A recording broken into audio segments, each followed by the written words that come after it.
everyone. I know we still have a few people connecting. I see those dots moving, so hopefully the connection gets going here in a second. We'll give everyone another minute or two, but we'll be very conscious of our time today, so just 1 or 2 more minutes just to make sure everyone gets connected here. So sit tight for 1 more minute.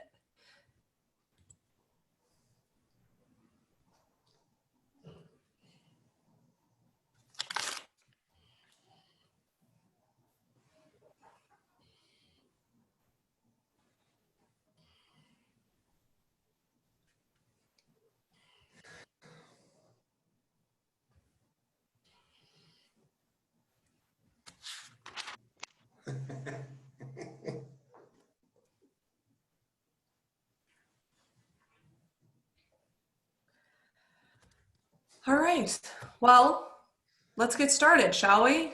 Everyone here, everyone right now, you're muted and it will stay that way for this Zoom call. But first off, I want to welcome everybody. Thank you for taking a few moments out of your day and joining us for our virtual, I think this is our first virtual CEU event. My name is Carrie Dury. I'm the Director of Business Development here at Calvary Healing Center. I also have another member of the business development team here with me. His name is Eric Hallgren.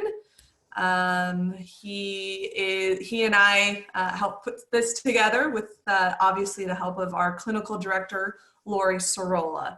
So she will be getting started here in her presentation in just a moment. A couple of reminders though, before we get started.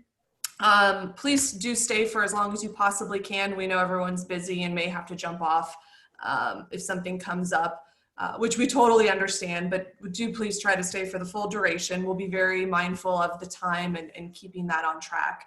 I will be following up via email with a copy of the slides along with a certificate for your CEU. So please check your inbox. If you did not sign up and send your email address and you want CEUs, please let me know. My email address is in the invitation. It's also on the Eventbrite page, so send me an email if you didn't register with your email address.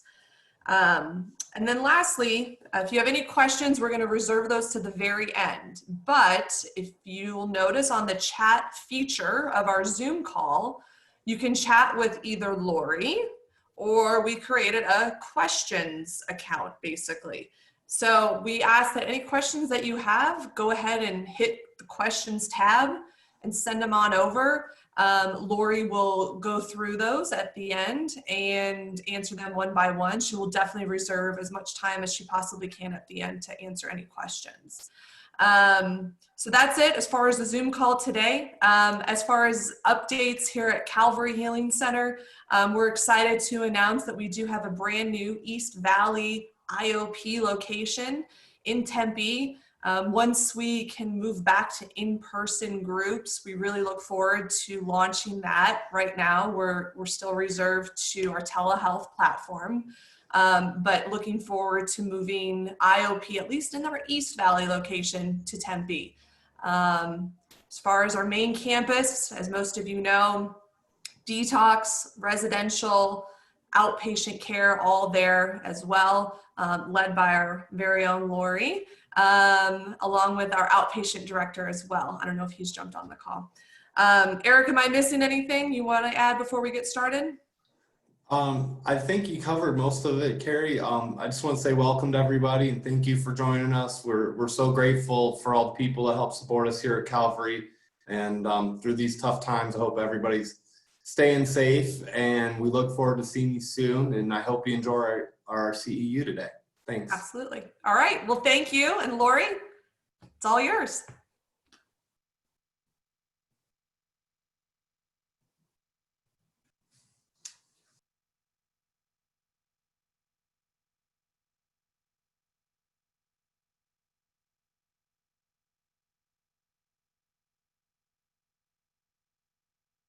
Maybe having some tech. Okay.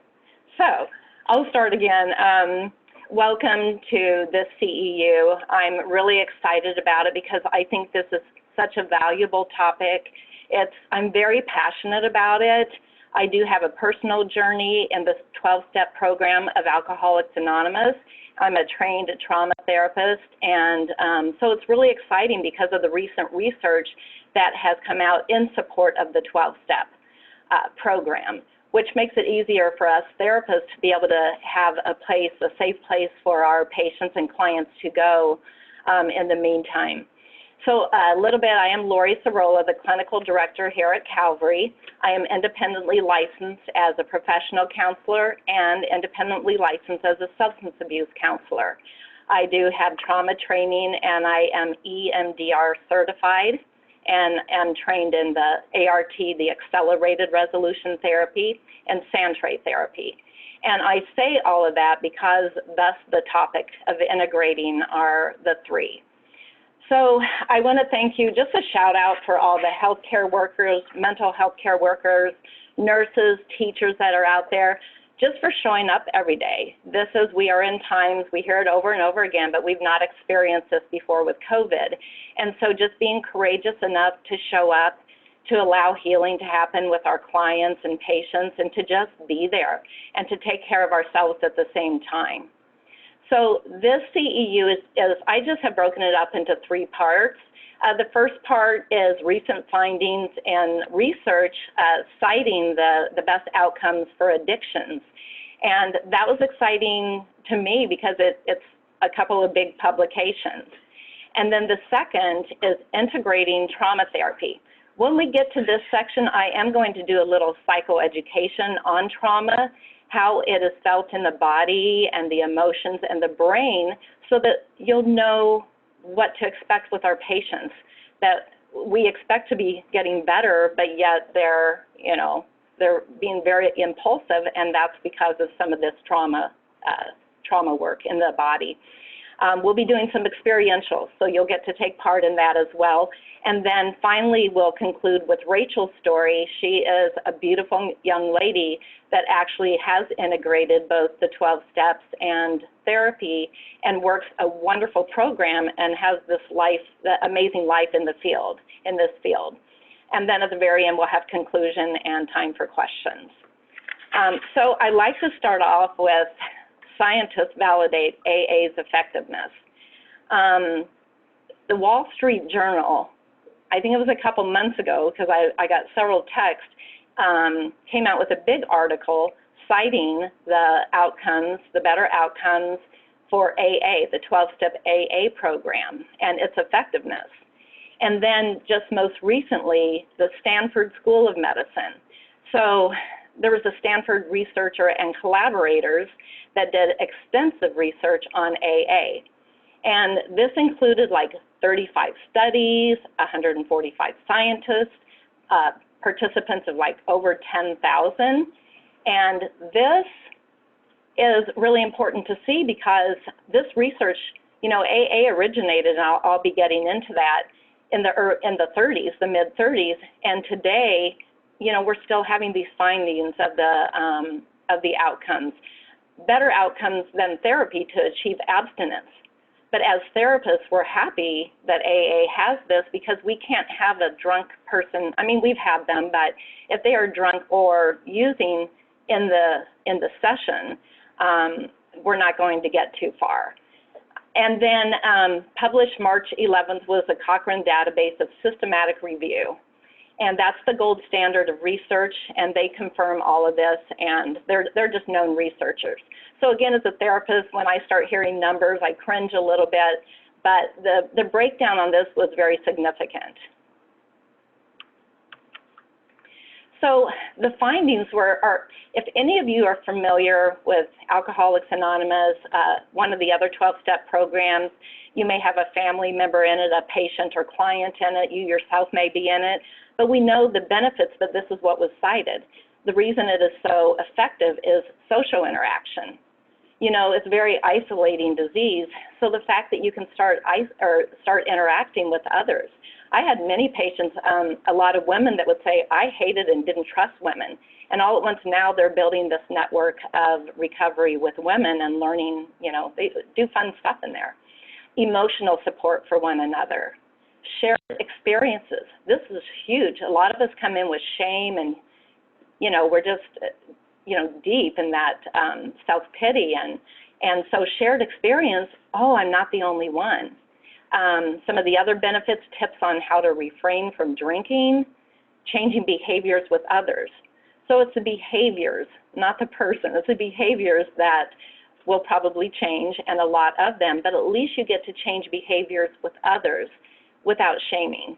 You know, in fact, someone will probably say, oh yeah, I used to do this, and this is what you can do to help with that. You'll also get practical advice, and helping helps the helper. So again, the whole premise of this is helping one another, just like alcoholics and drug addicts can help one another. And it is a spiritual program, and as you'll see as we're moving along, that was a missing ingredient back in the 30s.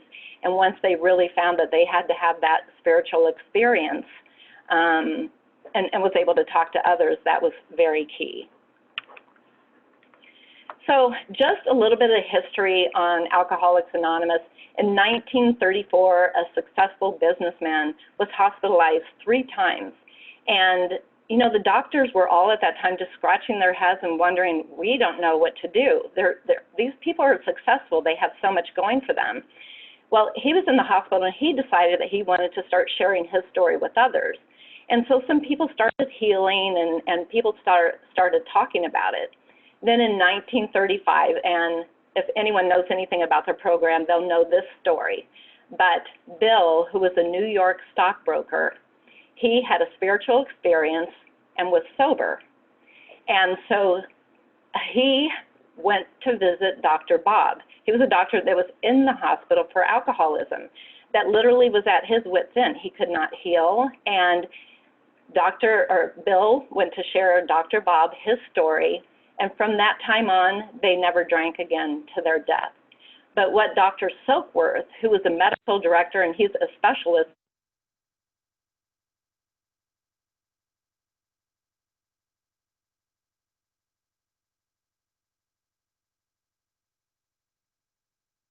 some of the I guess you could say worst case patients that were probably on their deathbed, and people started healing. Not all, but they started seeing a pattern. Because again, in the early 30s, before this came out, they were put in sanitariums. I mean, that could have been your grandpa, your grandma, mom or dad, you know, a brother or sister. Sanitariums, death, wet brain, jails, all this was going on. And so, you know, it was just so important that they found out that just talking with one another. Now, psychotherapists will say they were kind of turning their noses at that because of all the education, you know, they had and all these modalities, which do work, but they couldn't understand how people that may not have all the education can be helping one another, and that's just how it works.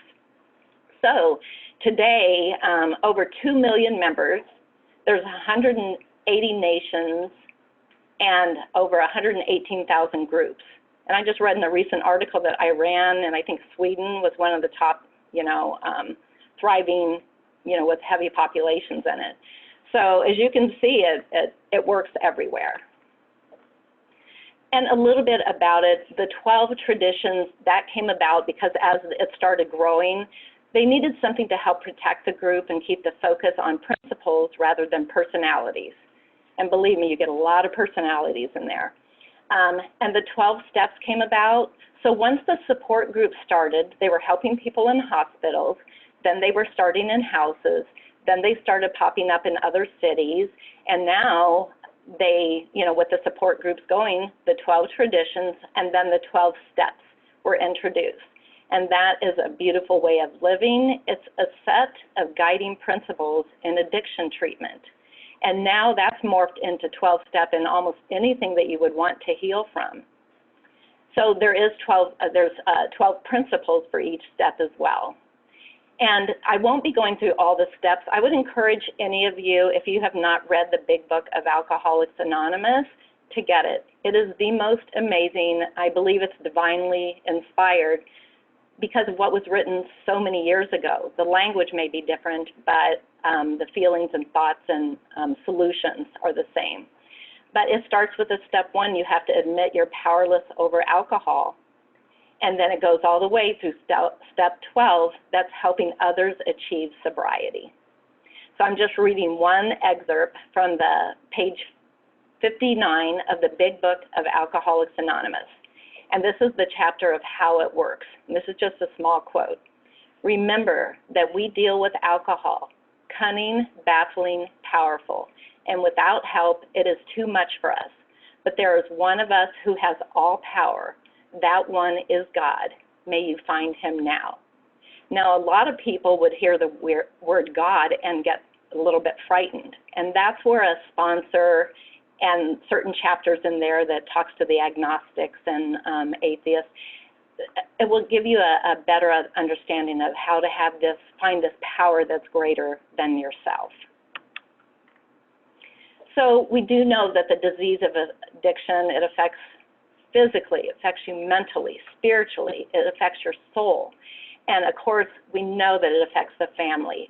We have many family groups here. We have a family liaison, and there's Al-Anon support group. Just like our patients and clients get to heal through this 12-step program, the family members get to heal through Al-Anon. And if, again, with any of that, you'd be able to Google it or question, send some questions later. We have a PALS group here, P-A-L-S, that helps with the family members because family members don't know what to do. It's like a tornado ripped through the whole family. And instead of blaming and shaming, they get to heal as their loved ones heal. So I am going to be now going into the trauma part. Since I am a trauma therapist, I would just take this moment to just take a deep breath in and out. In through your nose, out through your mouth. Maybe your shoulders a little bit. Wiggle your fingers and toes. A lot of people have been having to use Zoom lately. For the first time trying to meet with patients, and so I'm sensitive to that, and anytime you just need to take those deep breaths. So trauma, that is a common component with patients in addiction. There are many therapeutical interventions. There's 2 I'm going to mention: cognitive behavioral therapy. I'm sure some of you on right now have been trained in that because that is definitely has been one of the top 4 addictions: cognitive behavioral therapy and motivational interviewing. That has been researched, and one of the top 2 that they'll use inside of a treatment center because they have to change their thoughts and behaviors. But the therapeutical interventions, the psychotherapists, those of you in private practice with your office, the treatment centers, this is where it offers that safe, confidential, and contained place for healing to happen.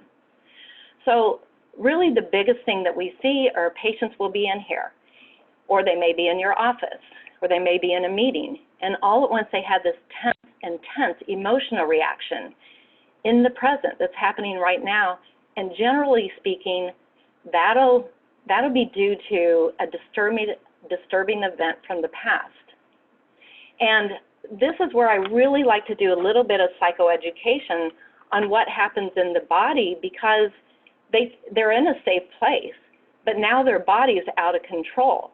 So most of the time our body, it routinely manages new information and experiences without our even being aware of it, okay? However, when something out of the ordinary happens and we're traumatized by an overwhelming event, it could be that sudden car crash or a sudden death or some abuse, okay? What happens then is we're repeatedly being subjected to distress, and our natural coping mechanism can become overloaded. Now, when our brain becomes overloaded, this can result in disturbing experiences remaining frozen in the brain, and that's what we call unprocessed memories. we have the hippocampus part in the brain at the back, and that's just where your memories go. Something will have happened, okay, I remember that, that goes to the hippocampus. However, when a traumatic event happens, it's not stored properly. It's stored in like an isolated area, and that's why I have a picture of the limbic system on there. So they get stored in the brain, in the limbic system, and that is in more of an emotional, it gets stored emotionally. So now when they're reacting out of the emotions and body sensations, even though something like that happened in the past. My experience working with combat veterans was a car would backfire, they'd be on the ground. Now, were they in danger right then? No, but their brain took them back to possibly Vietnam or whatever war, you know, they may have been in, whatever combat. So it's really important to understand that just like that, the past can become present. And when it is stored this way, the limbic system maintains the traumatic memories in that isolated memory network, and now the limbic system's traumatic memories are triggered. And they just continue to be triggered, and that's why people they'll be okay, and next second, they want to leave. They're out the door. So as we see that it's frozen and unprocessed, the survival brain takes over, and now it knocks the critical thinking offline. We'll be doing a little bit of tapping back and forth because we have that right brain, which is more of our emotional response, and then our left brain, which is more the language and wisdom and reasoning. So when we tap, we're getting it out of that emotional response and bringing it back online. So this is where I want to share a little bit of EMDR. I believe some of you are trained in this. If you are not, I will be doing a couple of exercises that help to even set up for some of the deeper work. But eye movement desensitization and reprocessing. What was so important about this came out in the late 80s by Francine Shapiro, but she found that when there was rapid eye movement, when focusing on a disturbing event, the negative sensations would lessen. It's just like when you're in REM sleep. When you're in REM sleep, your eye movements, it's a rapid eye movement, back and forth, and it's what we call problem solving. So now, as it's solving the problems, sometimes you wake up and it's not as bad as it was the night before. Eye movement desensitization and reprocessing, it utilizes the natural healing ability of our body. If you were to get a cut on your finger or a broken leg or arm, the body heals itself naturally. Well, we found out that the brain can do the same thing. We can just jumpstart it a little bit with some of this bilateral stimulation, you know, focusing on eye movements, and the eye movements will help process out those traumatic events. So repeated eye movements, memory tends to change. Oops, I'm sorry. Let me get back to you. The memory, I have an IT person here for this very reason. Memory will tend to change and lose its painful intensity. So sometimes just with patients, when they will come in, I will do a few tapping, or I will do follow like their eyes, I will have them follow my fingers with their eyes. And it's getting them out of that fight, flight, or freeze, which is in the limbic brain, okay? So there's a couple of techniques that can slowly ground a person and bring them back. So then the memory becomes just a neutral memory of an event in the past instead of having all those emotions tied to it. And I'm just briefly going to touch on ART. It's accelerated resolution therapy. That's a newer therapy. It is a very quick way, just like EMDR. It's where the brain heals itself, both of these therapies. It's less talk and more letting the brain navigate through. And the eye movements will help with the past traumas, and then you will add a positive image and erase old images, okay? So that's a little psychoeducation on some of the trauma therapies that are out here, and that even if you're not trained in it, some of this tapping that you will learn is very beneficial. Okay, so this is a sheet I'm going to give you an example of, and I included it in the slides because as I was a trauma therapist here and patients were coming over, I'd see 4 or 5 a day, there was this consistent theme, and I found this Pisces worksheet, this log sheet, to be very, very valuable. And I'll just quickly say what it stands for. So it stands for triggers, you know, what's the triggering situation? Images, what image did you picture or have in mind that comes to mind as you got that trigger? And now cognitions or thoughts. What are the thoughts that are following that image? And then emotions. What emotion am I having now that I have these thoughts and images? And then finally, body sensation. Where are you experiencing this in your body? And some of you may be familiar with the work, the latest book, like of any of the Body Keeps Score. That's valuable to know because it's our body that's holding this trauma, and somebody that wants to leave, it's just these unprocessed negative energies swirling around. That if they can just get through that and tap it out, then they'll see it's not the big monster that they think that it is. And then the next piece over is the SUD, which just means what level of disturbance is it, from like 0 to 10. 0 being no disturbance at all, and 10 being the highest level. So I'll give you an example. We have so many, because when you're in close quarters in a treatment center, there's going to be quite a few different situations. Even if they're outpatient, they've left your office and they, you know, just everyday life. So say in a small group, a patient was laughed at when he was sharing. So the patient comes in, and that's actually a level of disturbance for him. He said, yeah, I got laughed at when I was sharing. I said, well, what was the image or the picture that was in your mind? And, you know, he would just say, well, people laughing and making fun of me. Well, what thoughts did you have behind that? I said a stupid thing. I said something wrong. Well, what emotions do you have from that? Well, I'm really embarrassed, or I feel sad. Sensations in the body. Now, I'm going to caveat here. There is, if a person's real detached or dissociated, which means they're not fully with you, they're not probably going to be able to tell you where in the body they're having any sensations. So I'll just work with them and say, hey, is there any tightness in your chest, any tension in your neck? We'll get that a lot with childhood abuse. Is there upset stomach? And so once they've identified all of these, then I will say, what level of disturbance is this from you, from 0 to 10? 0 being no disturbance at all, 10 being the highest. And a lot of times it'll be an 8 or 9. If someone looked at them wrong, if somebody reminded them of someone, it can be up there. And now what I do is I'll say, now hold all of that together. Hold all those body sensations, the negative thoughts that you have, the image, and close your eyes and just scan back to an earlier time when you had those same thoughts or body sensations. And I'll give them a minute. And sometimes they, you know, they're not able to come up with anything. It depends on where they are in their journey. But I was absolutely amazed at how many people were able to go back, and this is without the eye movements, without tapping. They said, I was bullied in the 3rd grade.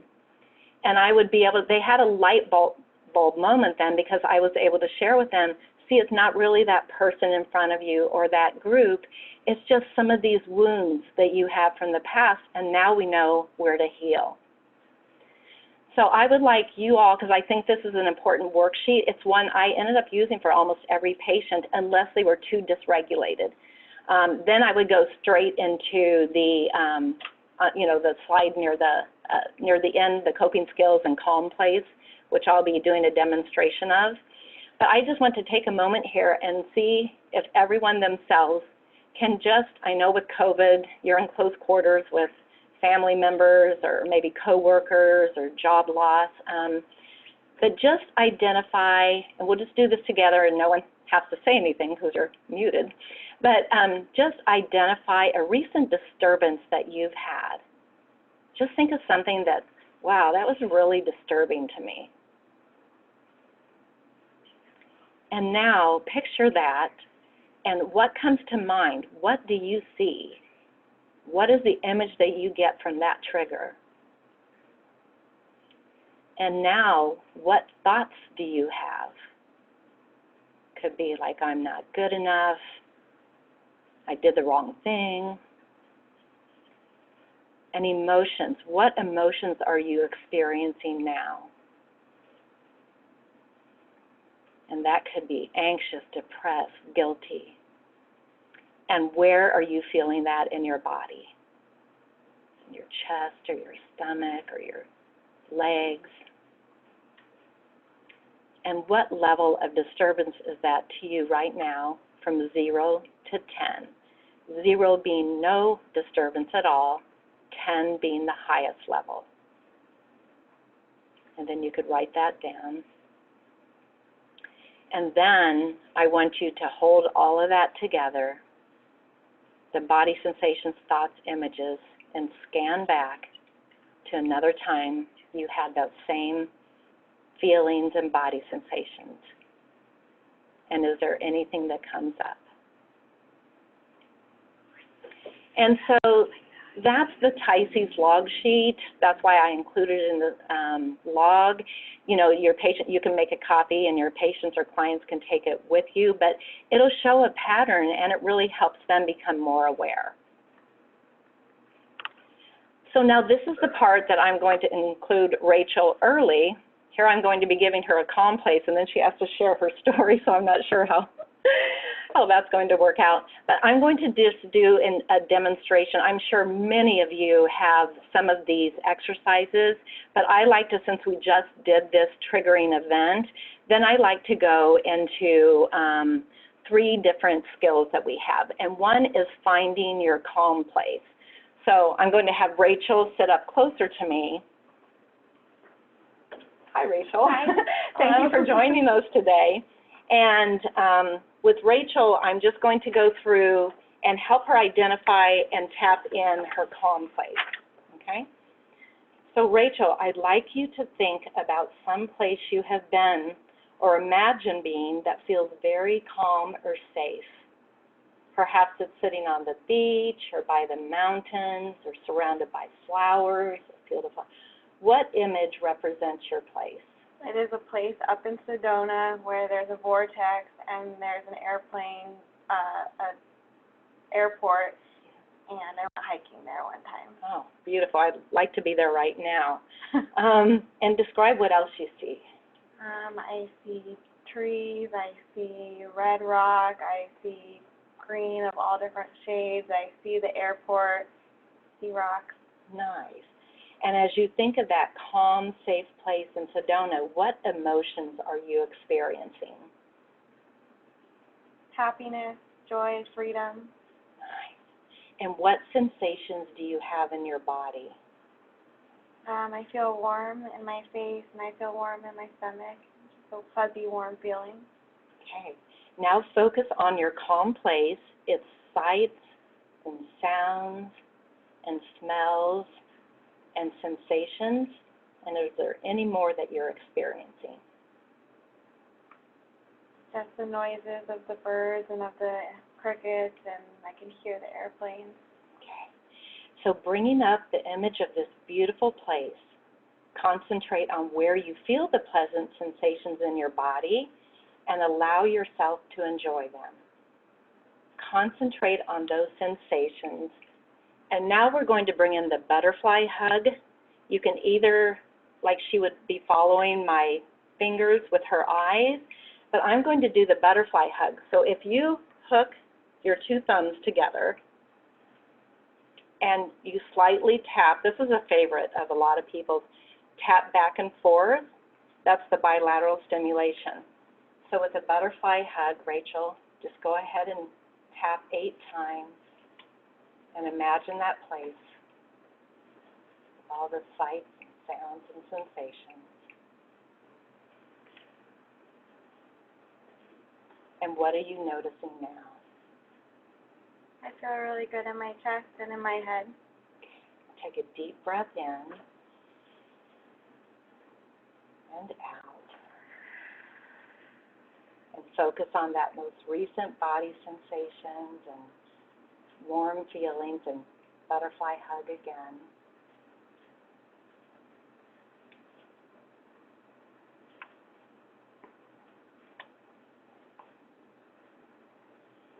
Okay, and so what are you noticing now?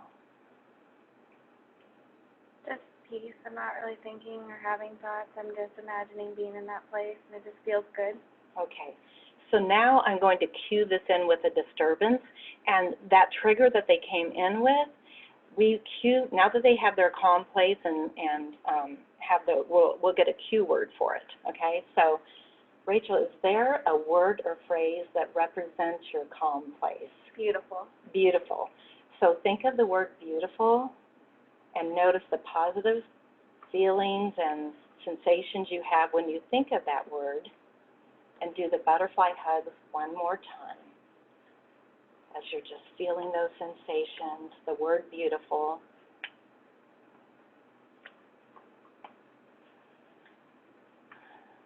And how do you feel now? I feel really good. So now we're going to cue this in with a disturbance. This is where they get to practice. So Rachel, what's a recent disturbance, maybe a minor annoyance that you had just recently? I lost my phone this morning. Okay, that could be a big disturbance. And notice how you feel about losing your phone, not having your phone with you. And now bring up that word beautiful and notice any shifts in your body.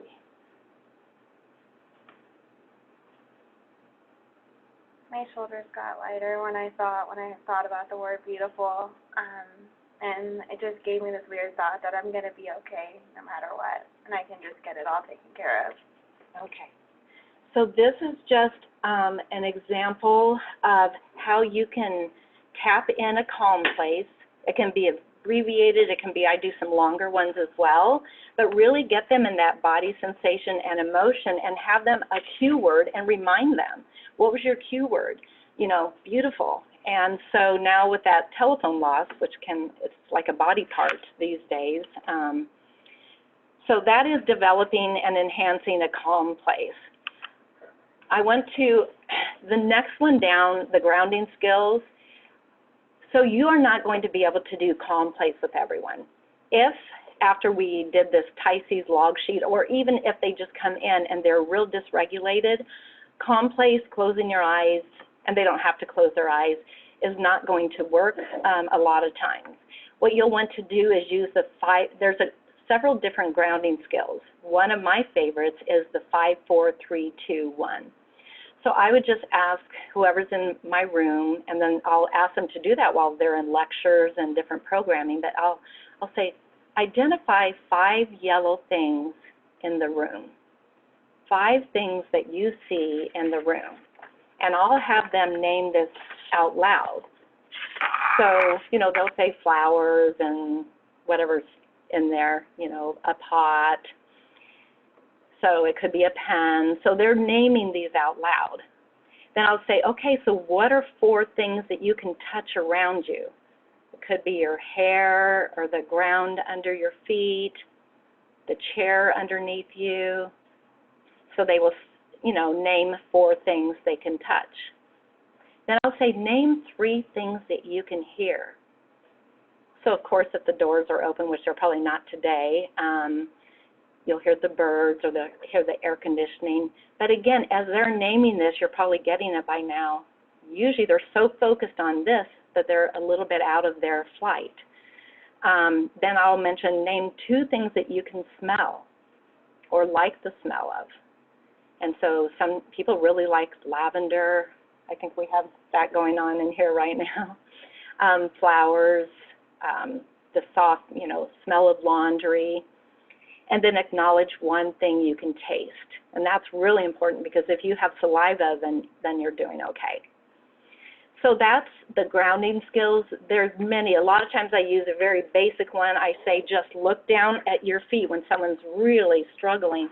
Are your feet touching the ground? Yeah. Oh, that means you're here right now and nothing else is going on.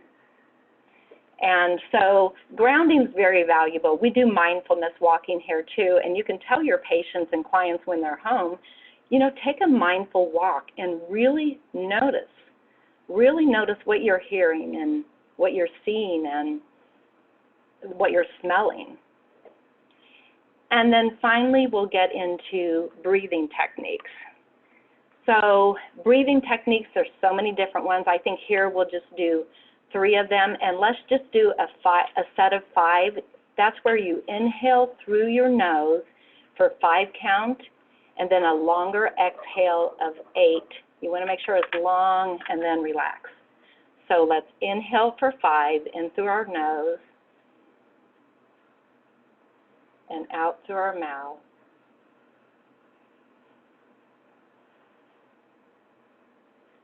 In through our nose for 5. Out through our mouths. And just one more time, in through your nose. Feel the coolness, and out through your mouth. And then just shake it out. And that's breathing techniques. So those are some. There's very many. I'm sure a lot of you have these. You'll have other ones that you can share. But these are some that can ground. The whole thing is because the past becomes present, we went to ground. And so right before Rachel's story, I just want to reiterate that the relationship between the therapist and the patient, it allows the patient to share some of those deep, dark secrets that they've not told anyone before. It happens all the time in here, and even in the treatment center with more people. Healing occurs when the patient acknowledges past emotional wounds and integrates the new beliefs and ways of thinking, reacting, and behaving. And then, of course, therapy leads patient to greater awareness. They have awareness on the Pisces log sheet that, wow, this is just something for the past. I can heal from this. Relapse is likely due to co-occurring unrelated mental health issues. So that's why it's good to be in a therapist's office as well, or in the office in a treatment center. And the serious trauma, the victimization in childhood, which of course we get quite a bit of that, the combat veterans, a lot of grief, that becomes present. So safety in an office and just allowing them that time. So now I want to just send you over to Rachel. We're going to be switching places. And I asked Rachel if she would do this. This is just an example. There are many stories out there of achieved sobriety through working the 12 steps and through therapy. And she was willing and vulnerable and gracious enough to share a little bit of her story. So this is Rachel.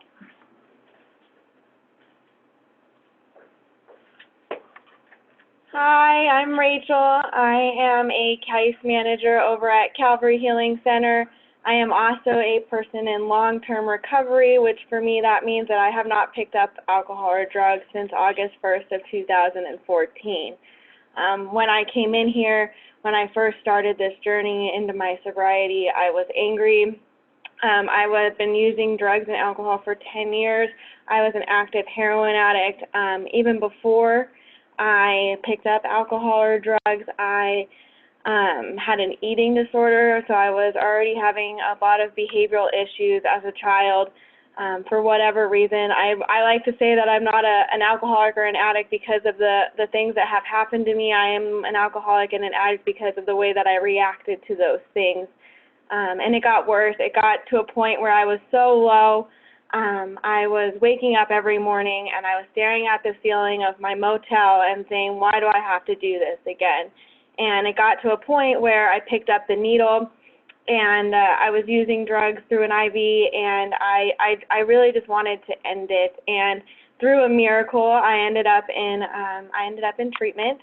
I was not a good patient. I am still labeled top 3 worst patient. I was physically violent towards the staff. I did not want to be there. I did not know how to be sober. I did not know how to have relationships with people. I didn't know how to talk to people. A lot of what happened to me as a child and what happened to me in my addiction the traumas that I experienced made me realize that I can't trust people with my feelings. I was one of those, kind of how Lorie said, is I did not trust women. I thought they were out to get me. I had learned how to lie in therapy from a young age. My family brought me into a family therapist, and I wasn't willing to be honest with them. And so I didn't get the help that I needed. And so coming in here this broken, it was hard to tell me that you understood why I acted the way that I acted or how I felt, because I felt no one had lived through it. And the best way that I know how to describe this is in like a little metaphor. It's, you know, I was in an 80-foot alcoholic hole. I was down there 80 feet in this hole, and I didn't know how to get out. And my mom and my dad and my brother and my sisters are all at the top of this hole, and they're like, "Come on, Rachel, like, you can get sober, you can do this, you can climb out of this hole." And I'm like, okay, like, that's cool, but I'm still down here and I have no tools how to get out. And so they send me doctors and therapists, and they're throwing prescription pads at me and throwing therapy at me and telling me how to do this, like, calm breathing, but that I'm still in this hole of alcoholism. And so they throw down another alcoholic, and what happens is I get upset because I'm like, hey, man, now you're in this alcoholic hole with me. And the other alcoholic says, that's okay, I've been down here before and I know the way out. So I needed somebody who had my experience. I needed somebody who had what I felt, and I had to have somebody who knew how to get out of this, this like big, empty, small world. And I got into the steps with this sponsor, and everybody has these different experiences with the steps. We all have our personal journey through it, but I mean, we break it down into 3 simple parts: trust God, clean house, and help others. And I did that. And through that experience, I had this spiritual experience. And I was one of those ones, how Lorie was talking about. I did not like the word God. I feel like God could not love me because I was tainted. That if God had loved me, he wouldn't have let all of those things happen to me that have happened to me. And I was against it. And so what happened is somebody who was just against it, as I did, helped me find a way to have a relationship with God. And when I heard spiritual experience, I thought like it was going to be some crazy, like, God was going to come down and there was going to be a burning bush and I was going to get talked to and told I was going to stay sober forever. But someone who was in the program of Alcoholics Anonymous taught me that a spiritual experience is a personality change sufficient enough to overcome alcoholism. And I had that. And as a result, like, I was able to, start being a human being again. I was able to start having conversations with people. I was able to start holding down a job. I was able to start being honest. I was starting to help other people in my community, and I was able to be a daughter. I know that I had caused a lot of harm. I always like to blame the parents and say, hey, like, it's your fault that I'm like this, and I like to say that they're the root of all my problems, but I got to make amends to them, and today I get to show up as a daughter. And so what happened is I'm going through and I have all this AA, but what I'm not addressing is I'm not addressing the trauma, and I'm not addressing that I am dual diagnosis. And I was like, okay, I will just do the 12 steps in AA, and that's going to give me this perfect life. But the reality is what AA did for me and what sponsors and other people in the program did for me was that they gave me a way to get through the bad things sober. And so I stayed sober through all of it, but I started having panic attacks. I didn't deal with my trauma, and it was giving me suicidal ideation. I didn't have a plan, but I couldn't stop having these intrusive thoughts of dying. And in 1 week of my sobriety, I got kicked out of my apartment because they found a loophole in my lease, and they wanted to remodel. I got sent fake divorce papers from my drug dealing ex-husband, and my best friend died of a heroin overdose. And because of the steps and because of the foundation I had built and the principles that I've been living by, not once did I ever think like, oh, it would be like really cool to have a drink right now or a drug. And I didn't want to do that, but I wasn't having quality of life either. I was coming to work and having panic attacks. I was having panic attacks driving. I was not able to go to movies. I remember my parents would always want me to go out to movies with them, and they'd always want me to go to dinner or breakfast with them. And every single time I would sit there and I would shake and I would just be covered in sweat. And they all thought, like, they were all trying to fix it. Like, my parents were trying to fix it with, like, my grandmother's diabetic, and they would take my blood sugar, and it wasn't my blood sugar.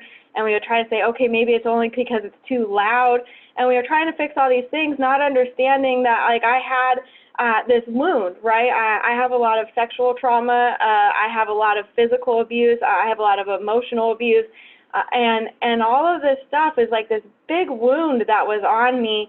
And I was trying to cover it with Band-Aids, right? Band-Aids of, like, 12 steps, AA, sponsor, all this stuff, when that's really, really good, but it's only for sobriety. It's not for the emotional quality of life, especially when you do have unresolved trauma and especially when you do have a dual diagnosis. And so what happened is I ended up, I had been working at a treatment center for about 3 years. I ended up at a psych hospital. And in that time, this is what AA did for me, is I was driving to the psych hospital. I knew that I was going to get admitted. I went in there sober. I went in there sober, and I didn't have to drink or drug over it. And that's the beauty of AA. And that was the second.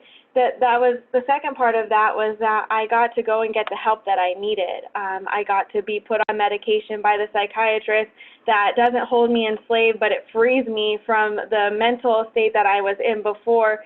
And I got to do EMDR, and I got to do brain spotting therapy. And as a result, like, I get to have quality of life today. Today I get to show up to work, and I get to talk people through panic attacks. I get to show up to my family, and I get to go to dinner, and I get to go to lunch with them, and I don't have to worry about wanting to, like, have a thought of wanting to harm myself. And so today I get to use therapy. I get to use the tools that I've learned in there. I get to do the butterfly tap, and I get to tap in sense. And I also get to use the 12 steps of AA, and as a result, like, I get to be a respectable member of society. And I'm super grateful for that. I'm super grateful for the therapist that I have had along the way. I'm super grateful for my sponsor, and I really, really believe that it is just putting all those pieces together to make the person whole again. I'm going to pass. Thank you. Thank you, Rachel. She moves me to tears just because I know there's so many of those stories out there, and it's real, and we have this opportunity in this helping profession to start a new life. So I know we're almost out of time. I just wanted to need to move in. Okay, so this is in conclusion. The 12 steps create belonging in a group. Counseling helps people cope and overcome traumatic events surrounding the addiction in a calm and confidential and contained space. Counseling and the 12-step program are both essential parts of effective addiction recovery. And I just love this whole last paragraph. And combined can work together to explore spiritual, emotional, social, and behavioral foundation one will need to avoid relapse and achieve a long-lasting recovery to move forward with confidence. So again, thank you so much. Thank you, Rachel, for sharing your story. It's powerful. And thank you for just listening and being a part of. Thank you for the help you do out there.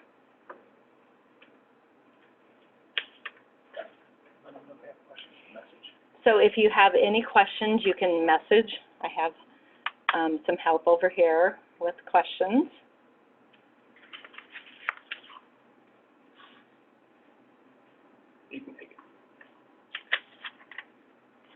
What intervention would you recommend for someone who needs more immediate de-escalation? That's where I would look them in the eyes, have them repeat the name back, and then start having them feel their fingers. So the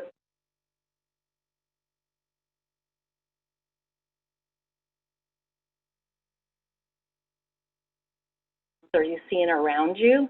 Because to de-escalate, we want to get them back into the present. And so that's why I think any type of grounding skill, and then if they can get to the point of breathing, usually grounding will come first.